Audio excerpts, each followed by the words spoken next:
Hey, good morning, guys.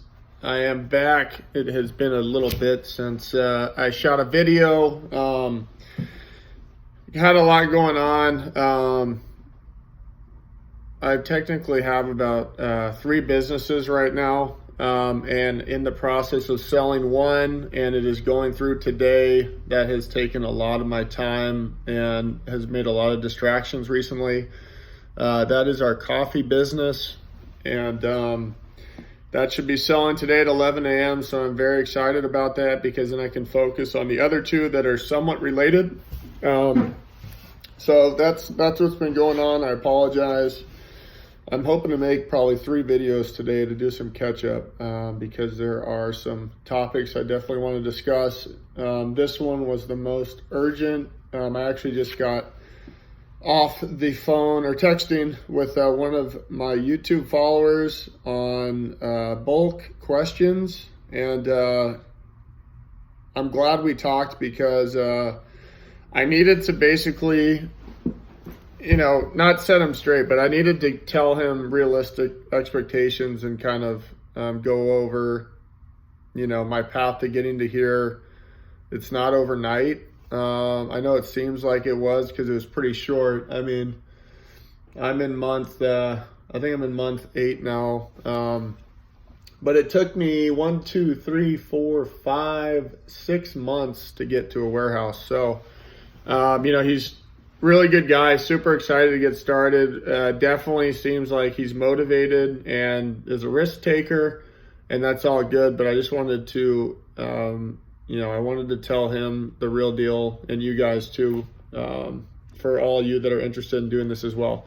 So basically, my advice here is that if you don't have a constant sales velocity and you don't have decent cash flow and you're not doing a decent amount of sales, you should not be taking a risk to get into a lease for a warehouse and buying, equipment like stackers, forklifts, trucks, all that stuff until, you've basically grown into it. So what I mean by that is I was cherry picking the first 6 months.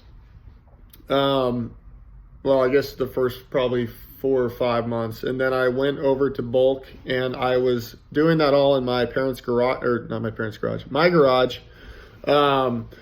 And it took me about a month and a half probably to maximize my garage space. By the way, our garage was basically emptied out to do this. So I started with 4 Gaylords and I went up to 8. And things just got too crazy. I didn't have enough room. I didn't have a place to throw all the trash I was finding in there as in a dumpster. Once I got done with 8, I had to then go get another truck and take those back and then go pick up 8 new ones. And we also lived on a driveway that was probably this steep.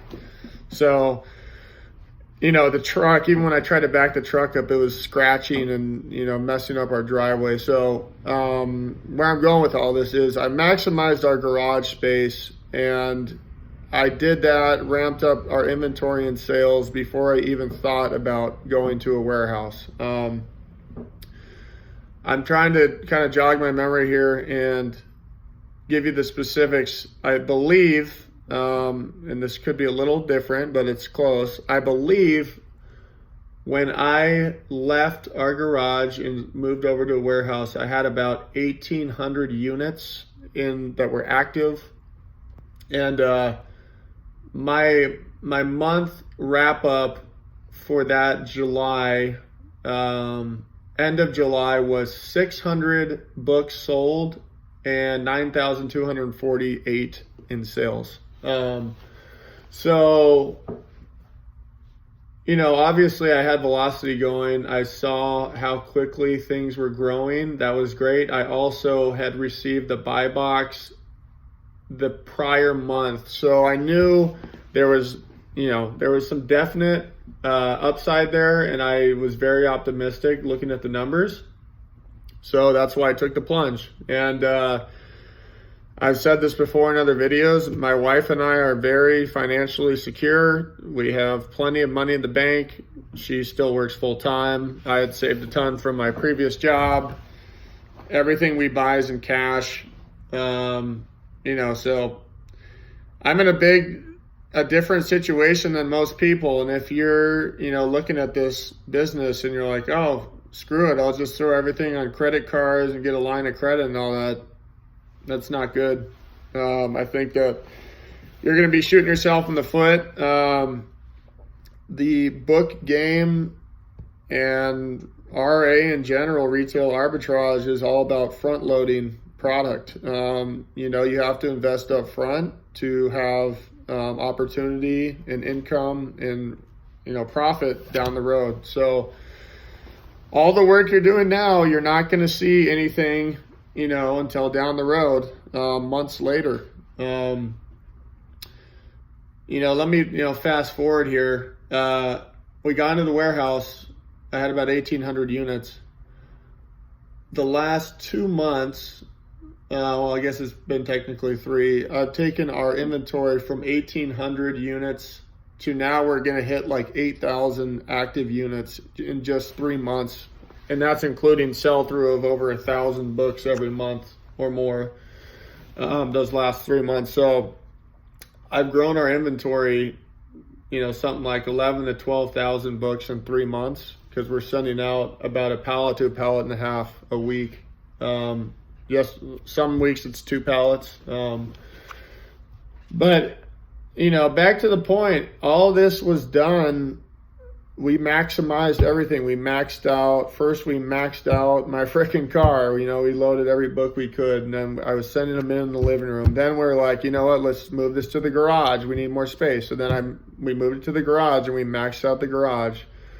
So it's not, we haven't taken these crazy leaps of faith, you guys. It's like, it's all kind of, you should get the feeling when it's time, when you're just like we couldn't even move in our garage. There was books everywhere. It was like, it got to the point where there was like, it was hurting the workflow. Like you couldn't even move. So my point is, don't bite off a bigger piece than you can chew. Do what you can with what you got. Don't rush anything. This gentleman I'm talking to now, I'm hoping he takes my advice. He's going to be successful. I know he will. But I think that diving in and buying equipment and getting in a lease and all this stuff when, his sales aren't there and he doesn't have the used buy box, that's asking for a world of hurt, you guys. So,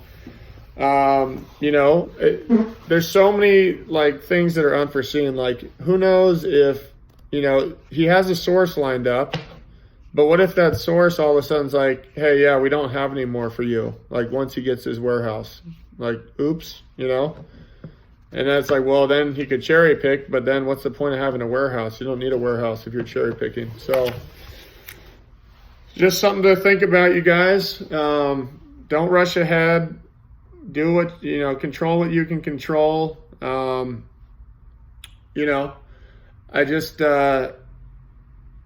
think also another thing, which is kind of crazy that people aren't thinking about, is people who haven't even like done cherry picking want to do bulk. And it's like, have you ever handled books for hours at a day after day? I mean, you might not even enjoy what you're doing. So, do the work, put in the time, start where you're supposed to start. Don't overinvest. Just use your head, use common sense. And please, if you have any questions, let me know in the comments. Hit the like button if you like it. I'm fortunate enough not to have any dislikes yet. That's because of my following so small right now, but it's growing. And I'm really thankful about that. And I appreciate everyone who's been following me since the beginning.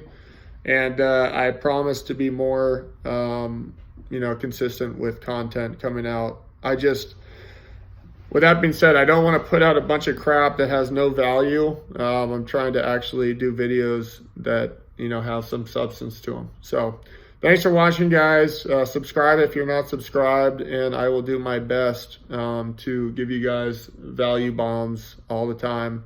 And I probably will start doing a little bit of stuff with sourcing or cherry picking because it seems like maybe I can help, start people off and then transition them into bulk instead of just hitting them with bulk right away. But this was geared more towards people that have already been doing cherry picking and sourcing books. So anyways, have a great day, guys. Take care.